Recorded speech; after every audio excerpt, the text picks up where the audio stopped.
English podcast. From Learn English with Joy. Hi, everyone, and welcome back to Learn English with Joy. It's so good to have you here with us again. Yes. Whether you're walking, cleaning, cooking, or just relaxing with a cup of tea, we're so glad you pressed play today. Today's episode is a fun one, and also a little personal. We're talking about something that connects every one of us: food. What do you usually eat in a day? That's the question. Breakfast, lunch, dinner, we all eat. But what we eat, how we eat, when we eat, well, that's a story. And today, we'll help you tell that story in English. You'll hear simple ways to describe your meals, useful vocabulary, and short, natural sentences that you can say every day. This is a great chance to practice the present simple tense like, I eat toast in the morning. I usually drink coffee. I never skip dinner. We'll also introduce new words and expressions about food, habits, and taste, all at your level. Because food isn't just about eating. It's about memory, culture, family, and feeling good inside. Exactly. Food brings us together. And in English, it gives us a way to connect and express ourselves one meal at a time. So, let's begin. Think about your day, your food, your routine, and let's learn how to talk about I together. Today, we're joined by two very different voices, and that's what makes it fun. First, say hello to Alexander. She's full of surprises, a little dramatic, very witty, and dangerously good at English. Hello, friends. I'm Alexander, expert in language, but not in breakfast. You'll see what I mean. And joining us as well is someone calm, thoughtful, and always chooses his words carefully. Meet Mark, our quiet wisdom in podcast form. Hi everyone, I'm Mark. I may not say much, but I do eat breakfast, and I'm happy to be here. We're talking about the first meal of the day. Breakfast. Some love it. Some skip it. Some don't even remember what it is. Let's begin with what we usually eat.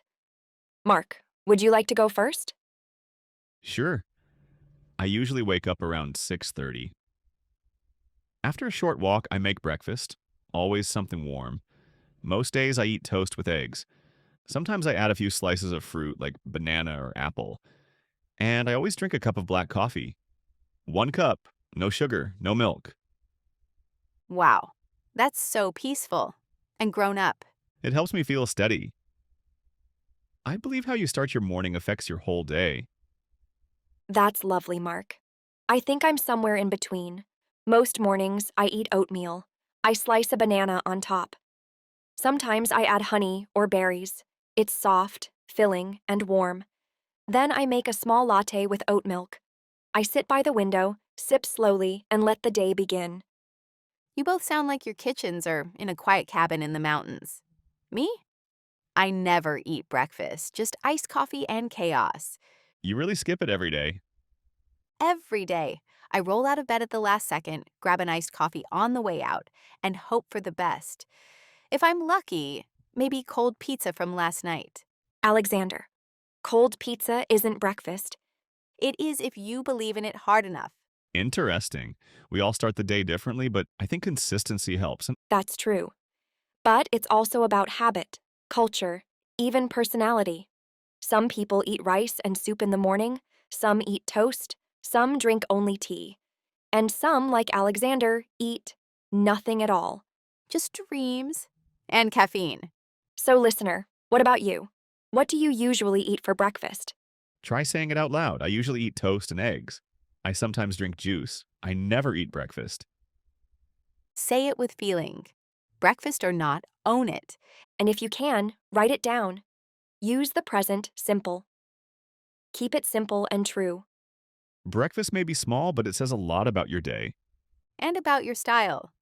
Coming up next, lunch. Let's see how things change by noon. And now I'm here with someone I really enjoy talking to. He's calm, thoughtful, and always brings a quiet kind of strength to our conversations. Hi, Chris. Thank you. It's always a pleasure to be here. And I like this topic. Lunch is simple, but it says a lot about our habits. You're absolutely right. Let me start with mine. I'll be honest. My lunch isn't very exciting. I often eat something quick, fast, easy. Most days, I just have a sandwich. Sometimes it's ham and cheese, other times, just egg and mayo. If I'm working from home, I sometimes make instant noodles. Boil water, wait 3 minutes, done. That's practical. Many people do the same. Life moves fast. Exactly. It's not the healthiest option, but it keeps me going. What about you, Mark? What do you usually eat for lunch? I cook lunch every day. It's a habit I try to keep. I usually cook rice. Then I make a stir fry with fresh vegetables like cabbage, carrots, or green beans. If I have more time, I grill a piece of fish, or I cook a simple curry with tofu, and sometimes I prepare a salad with lettuce and cucumber.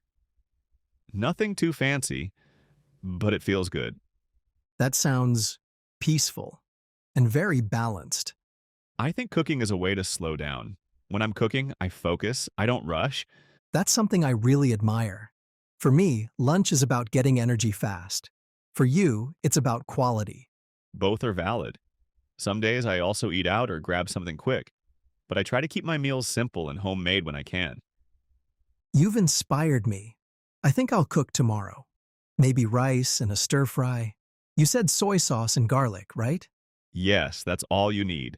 A little oil, garlic, soy sauce, and vegetables. Simple and good. Now I'm hungry again. But before I run to the kitchen, let's ask our listeners. What do you usually eat for lunch? Do you cook? Do you buy food? Do you eat with your family or alone? Try saying one sentence out loud. For example, I often eat a sandwich. I cook lunch every day. I usually eat rice and vegetables. Don't worry about being perfect. Just speak clearly and with confidence. Lunch can be small or big, quick or slow, but it's a moment to pause. Exactly. And a good meal can change how we feel for the whole afternoon. Up next, dinner. And I think we'll be joined by someone with big opinions about evening meals. Yes, Alexander is coming back. So, prepare yourself. I'll try. Well, look who is still calm after lunch. Hi again, listeners. I am back and I have thoughts about dinner. So many thoughts. Before we get too dramatic, may I go first? Absolutely, Mark. Please start us off with some peace. Thank you. For me, dinner is quiet. I usually eat at home. It is my favorite meal of the day. Most evenings, I cook something simple. Soup, rice, or noodles. But more than the food, I enjoy the moment. Dinner is when my family and I sit down together. We talk about our day, we laugh, we pass dishes across the table. Sometimes it is just soup and bread, but it feels full. It feels warm. You see, this is why I love listening to Mark. He makes soup sound like a love story. Well, in some ways it is. Beautiful. Now, let me tell you what dinner looks like in my world. First, it is late. Very late. Sometimes 9, sometimes 10. Second, it is loud. The kitchen is a mess. There is music. Someone is burning garlic. And the food?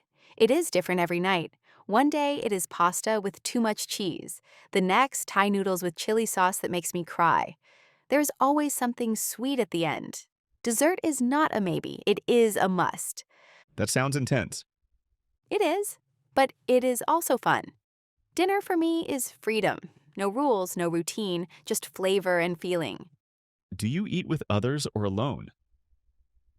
Both. Sometimes with friends. Sometimes just me and a giant bowl of noodles. But even when I am alone, I make it feel like an event. I light a candle, or I eat in bed while watching a movie. No judgment. Of course. Everyone has their own version of comfort. Exactly.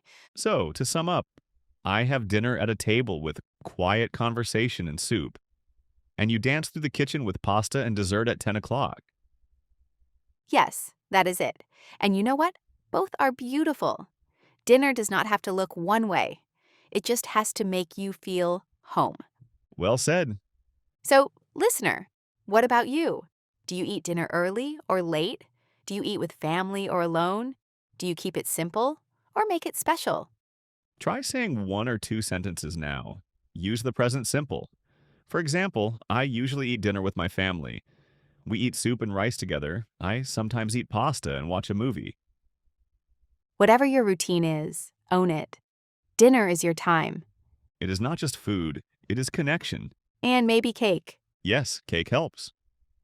Speaking of cake, let's talk about cravings. You know, those foods you just love, the ones you think about even when you are not hungry. Oh, this is my topic. I am ready. I was born ready. Then go first. What food do you crave the most? Easy. Pizza. Always pizza. A big slice with tomato sauce, lots of cheese, maybe some mushrooms or pepperoni. I crave it when I am happy. I crave it when I am tired. I crave it on Mondays. I crave it on Sundays. That sounds serious. It is. Pizza is love. Pizza is life. I think I am the opposite. I do not really crave salty food. I usually want something fresh, light, like fruit. Watermelon in the summer, mango in spring, grapes in the fridge. So sweet, so simple. So you are team sweet, and I am proudly team salty. Do you ever crave sweet food? Just a little? Okay, fine. Sometimes I do. A chocolate cookie or a cold slice of cheesecake. But only if there is salt after. Balance is important. I like that. Sweet and salty, the perfect match. Do you like sour foods? Not really. Lemon is okay, but I do not enjoy sour candy. It makes my face do weird things. Same here. One time I tried super sour gummies. My mouth said no. My brain said never again. Okay, listener, it is your turn. What do you crave? Do you prefer sweet food, like fruit, chocolate, or cake? Or do you prefer salty snacks, like chips, fries, or cheese? Or maybe sour things like lemon or pickles? Say it out loud. Use simple English. For example, I usually crave sweet food. I love salty snacks. I do not like sour candy. Use words like sweet, salty, sour, and tasty. They are small words, but they say a lot. And remember, it is okay to love food. Food is joy. And that brings us to our next part.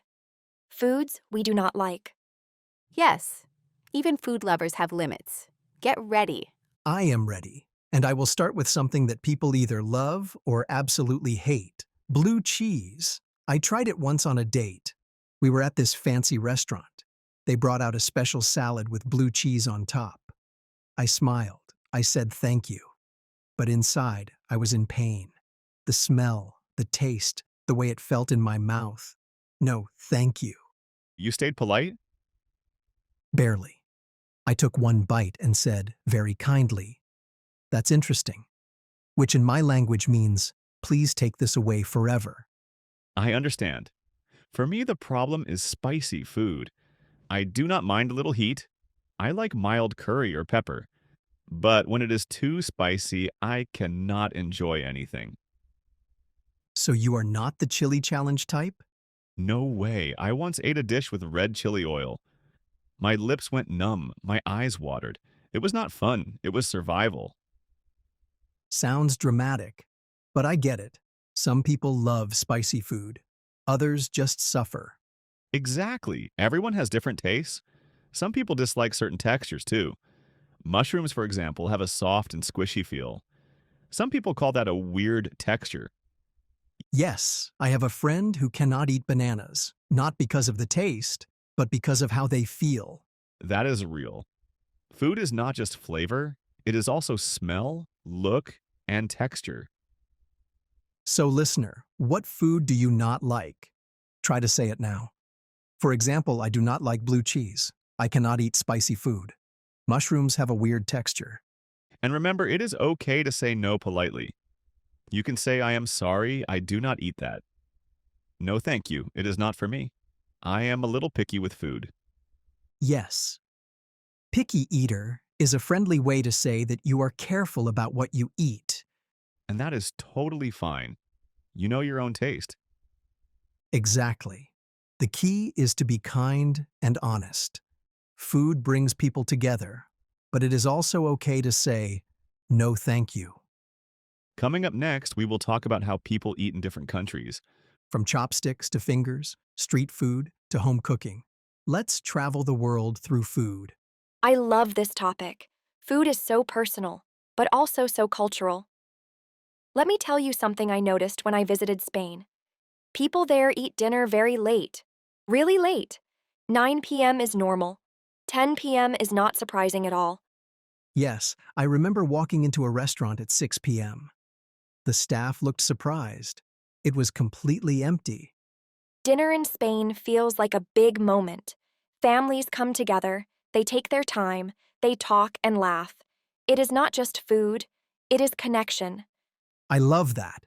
But in Northern Europe, dinner is the opposite. People eat around 5 or 6 p.m. Everything is quiet, fast, efficient. Right. And then there is how people eat. In Asia, many people eat with chopsticks. I remember the first time I tried them. I dropped everything. Same here. I dropped noodles all over the table. It took me a few tries to get used to it. In some countries, people eat with their hands. I tried it once at an Indian restaurant. At first, I felt awkward, but then it felt natural. It actually made the food more personal. It is amazing. Around the world, people use so many different utensils. Forks, spoons, chopsticks, or no utensils at all. And the place where we eat also changes. In busy cities, many people eat out. Fast food, takeaway, street food. It is everywhere. But in many homes, people still cook lunch or dinner every day. Home-cooked food feels warm. It is often healthier. And it brings people together. Some people love to cook, others love to eat out, and that is okay. Absolutely. Cooking at home gives us routine and comfort. Eating out gives us freedom and fun. So, listener, how do people eat in your country? Do they eat early or late? Do they eat at home or outside? Do they use chopsticks, forks, or hands? Say it out loud. Try something like, people in my country eat dinner at 7. We usually eat at home. We eat with chopsticks. Use the words we talked about today. Fast food, eat late, utensils, chopsticks, home cooked. Food tells stories about culture, about habit, about people. And when we tell those stories in English, we do more than practice language. We open the door to the world. To help us do that, we have invited back two of our favorite voices with two very different stories. Please welcome Mark and Alexander. Thank you, Chris. It is good to be here. Always a pleasure, especially when the topic is food, travel, and chaos. My favorite combination. Mark, would you like to begin? Sure. A few years ago, I visited South Korea. It was my first time there. One evening, I was invited to dinner with a local family. The table was full of dishes, things I had never seen before. There was rice, soup, grilled meat, and a small red side dish. I was curious. They smiled and said, "Try it." I did. It was spicy, sour, and very strong. My eyes went wide. They laughed. "Kimchi," they said. At first I was unsure, like the flavor was so different. But after a few more bites, something changed. I started to like it. By the end of the meal, I asked for more. That is beautiful, Mark. Calm, respectful, and surprisingly poetic. Now, shall I ruin the mood? Go ahead. Okay, I was in a cafe in London. I wanted to order a small dessert, something light, something sweet. I saw a word on the menu, trifle. I thought it meant tiny, small. So I said very confidently, 1 trifle, please. The waiter smiled and walked away. A few minutes later, they brought me a giant glass bowl, layers of cream, fruit, jelly, cake. It looked like a wedding dessert. It was huge. Did you finish it? Of course I did, but I also learned a lesson. Always ask before you order something you do not understand. That is such a classic Alexander story. And a good reminder. Food is full of language, names, words, signs, and sometimes surprises. Yes. Food teaches us to listen, to ask, to try. Not just with our mouths, but with our minds. And also to laugh at ourselves when we get it completely wrong. Exactly. So, listener, what is a food you tried for the first time in another country? Or have you ever made a mistake when ordering something in English? If yes, you are not alone. We all have stories like that, and each one helps us grow. So keep trying, keep tasting, and keep learning. Because food teaches us more than just eating. It teaches language too. And now it is time to review some of the words we learned today. Yes, 10 simple words. All about food. All easy to use in real life. We will say the word, the meaning, and give you one short example. You can repeat after us. Ready? Let's go. Word number 1 is meal. A meal is food you eat at one time, like breakfast, lunch, or dinner. Example, I eat 3 meals a day. Next is dish. A dish is a type of food or recipe. Example, my favorite dish is fried rice. Now we have tasty. Tasty means very good in flavor. Example, this pasta is really tasty. Here comes juice. Juice is a drink made from fruit or vegetables. Example, I drink orange juice every day. Now rice. Rice is a white grain eaten in many countries. Example, I eat rice with fish. Next is soup. Soup is hot food made with water and vegetables. Example, I eat soup when I am sick. Let's talk about fruit. Fruit is sweet food from trees or plants. Example, she likes fruit after dinner. Word number 8 is hungry. Hungry means feeling that you want to eat. Example, I am hungry. Let's eat lunch. Almost there. Word 9 is cook. To cook means to make food with heat. Example, I cook dinner every night. And finally, menu. A menu is a list of food in a restaurant. Example, let's check the menu. Great work. You heard the words, you heard the meanings, and you heard the examples. Now say them out loud. Use them in your own sentences. Repeat them until they feel natural. Remember, listener, the more you use a word, the faster you remember it. And the more you talk about food, the more fun you have with English. And that brings us to the end of today's episode. Yes, but not the end of your learning. Remember, every word you speak, every sentence you try, it matters. You don't need to speak perfect English. You just need to speak. Little by little, step by step. Exactly. Sometimes we wait until we feel ready, but the truth is, you learn by doing, not by waiting. There's a quote I love by Brené Brown. She says, "You can't get to courage without walking through vulnerability." That's beautiful, and so true for language learning. It's okay to feel nervous. It's okay to make mistakes. That's how real progress happens. And progress, not perfection, is what we're here for. So keep practicing. Talk to yourself, talk to your friends, talk to your plants if you have to. Just speak. One sentence today. Even something simple like, I had rice for lunch. Say it out loud. Own it. Because your voice matters in any language.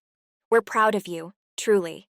And we'll be here again next time, ready to learn, grow, and laugh with you. Until then, keep going, keep smiling, and keep speaking. See you next time, friends.